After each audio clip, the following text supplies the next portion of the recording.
খেলার জগতে সবথেকে বেশি ভক্ত রয়েছে ফুটবলে। ফুটবল ভালোবাসে না এমন খুব কম মানুষই রয়েছে এবং প্রতিটি দেশেই আমরা দেখতে পাই কোনো না কোনো মুসলিম প্লেয়ার রয়েছে, কিন্তু আমাদের মধ্যে অনেকেই জানে না যে কোন কোন প্লেয়ারগুলো আসলে মুসলিম। তো আজকের এই ভিডিওতে আমরা দেখতে চলেছি বর্তমান বিশ্বের সেরা 10 জন মুসলিম খেলোয়াড়দেরকে, এবং ভিডিওটি সম্পূর্ণ দেখলে আপনারা অবশ্যই বুঝতে পারবেন যে এরা আসলেই মুসলিম খেলোয়াড়। এবং আপনারা যারা ফুটবল প্রেমী রয়েছেন এবং আমার চ্যানেলে নতুন, তারা অবশ্যই সাবস্ক্রাইব করবেন তা আমি জানি।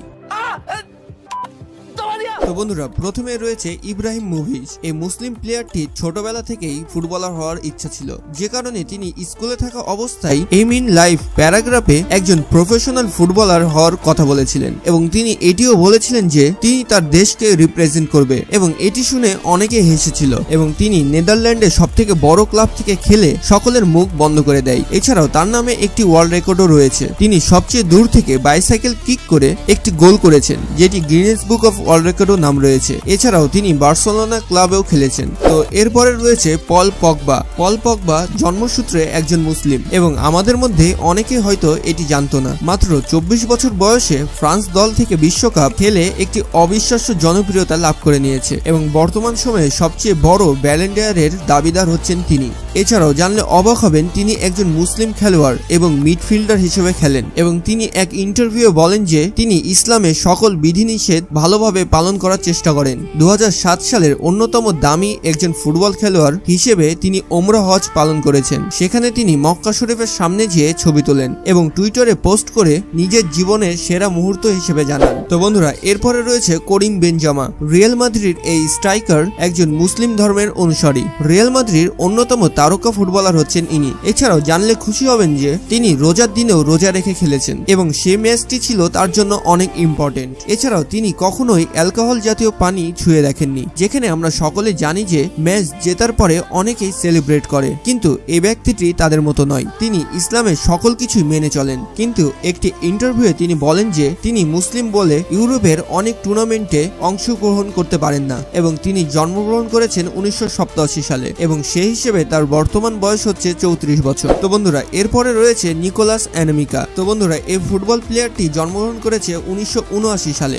এবং সেই হিসেবে তার বর্তমান বয়স হচ্ছে 43 বছর। এছাড়াও তিনি একজন ফ্রান্সের বাসিন্দা। ফ্রান্সের ইতিহাসে অন্যতম মেধাবী স্ট্রাইকার হচ্ছেন ইনি। তো বন্ধুরা, নিকোলাস 16 বছর বয়সে ইসলাম ধর্ম গ্রহণ করে। আগে তিনি খ্রিস্টান ধর্ম পালন করতেন, এবং মজার বিষয়টি হচ্ছে তিনি 1994 সালে তার নাম পরিবর্তন করে আব্দুল সালাম বেলাল রাখেন। তিনি বলেন, আমি আল্লাহর সাথে আমার সম্পর্ক প্রত্যেকটা সময় অনুভব করি। তিনি আমার জীবন আলোকিত করেছেন, আর আমি একজন মুসলিম হিসেবে গর্বিত। আর ইসলাম হচ্ছে শান্তির ধর্ম, এবং আমি অনেক কিছু ইসলাম থেকে শিখেছি। তো বন্ধুরা, এরপরে রয়েছে এরিক আবিদাল। তো বন্ধুরা, এই ব্যক্তিটিকে আপনারা সত্যিকারের যোদ্ধা বলতে পারেন, আর তার সম্পূর্ণ নাম হচ্ছে এরিক সিলভার আবিদাল। তিনি একজন ফ্রান্সের বাসিন্দা, এবং তার উচ্চতা হচ্ছে 6 ফুট 1 ইঞ্চি, এবং তিনি যখন ফুটবল নিয়ে দৌড়ায় তখন তাকে উইথাউট ফুটবল নিয়েও কেউ ধরতে পারে না। কিন্তু আপনারা জানলে অবাক হবেন, তিনি ডিফেন্স খেলে থাকেন। এছাড়াও জানলে অবাক হবেন যে তিনি ক্যান্সারের মতো রোগকে মেরে ফেলে আবার ন্যাশনাল টিমের হয়ে খেলেছেন, এবং এই ব্যক্তিটি জন্ম থেকে মুসলিম নয়। তিনি একজন অ্যাথলেটিক্স প্লেয়ারকে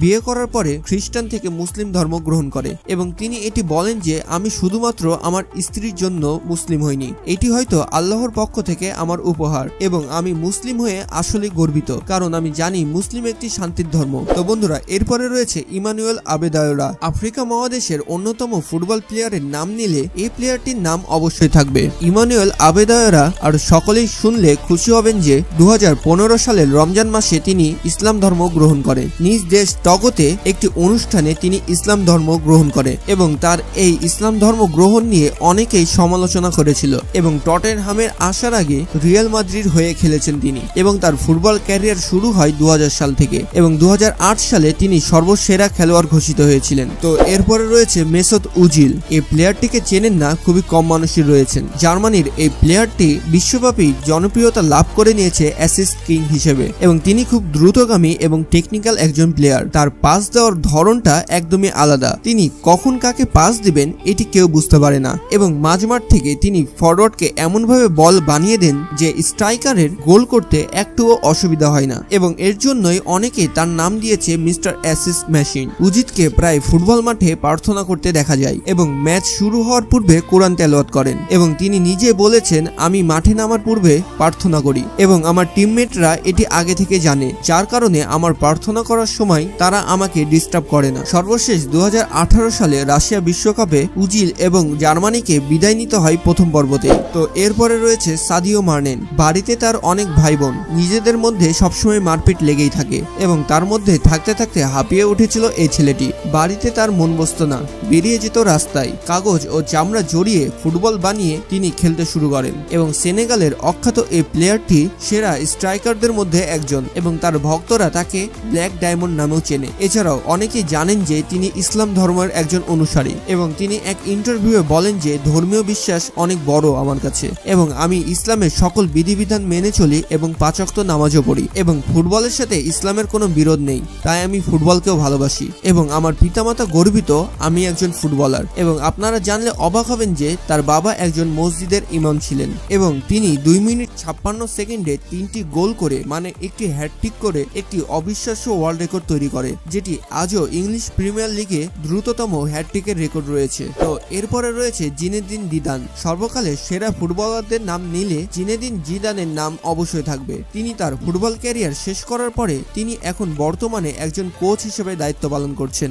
রিয়াল মাদ্রিদের কোচ হিসেবে তিনি টানা 3টি চ্যাম্পিয়নশিপ জিতেছেন। এই ফ্রেঞ্চ মুসলিম খেলোয়াড়টি তার ধর্ম বিষয়ে কিছু বলেন না, কিন্তু তিনি আসলে একজন মুসলিম প্লেয়ার এবং তিনি ব্যক্তিগত বিষয়ে খুব কম কথা বলেন। 1998 সালে ওয়ার্ল্ড কাপের ফাইনালে তিনি ব্রাজিলের বিপক্ষে একটি গোল করেন এবং চ্যাম্পিয়ন হন এবং এটি ছিল প্রথম মুসলিম হিসেবে ওয়ার্ল্ড কাপের ফাইনালে গোল করা। তো এরপরে রয়েছে মারওয়ানি ফেলানি এবং এই ব্যক্তিটি জন্ম থেকে একজন মুসলিম। তিনি একজন মুসলিম পরিবারে জন্মগ্রহণ করেছিলেন এবং তার মা মরক্কোর অধিবাসী ছিলেন এবং জাতীয় দলের হয়ে ফেলাইনি 14 বছর খেলেছেন। তিনি হাইটে 6 ফুট 3 ইঞ্চি এবং তিনি যখন দৌড়ান তাকে ধরার জন্য কেউ থাকে না, কিন্তু বর্তমানে তিনি অনেক সমস্যার মধ্যে রয়েছেন, যার কারণে তাকে আর ফুটবল খেলতে দেখা যায় না। আর তার ফুটবল ক্যারিয়ারে রয়েছে মাত্র 5টি বছর। তাকে এই 5টি বছরের মধ্যে কিছু করতে হবে। হয়তো আমরা তাকে এবার কাতার বিশ্বকাপেও দেখতে পারি। মাত্র 30 বছর বয়সে তিনি 80টি ম্যাচ খেলে 20টিরও বেশি গোল করেছেন এবং এই পর্যন্ত তিনি 2টি বিশ্বকাপ খেলেছেন। তো বন্ধুরা,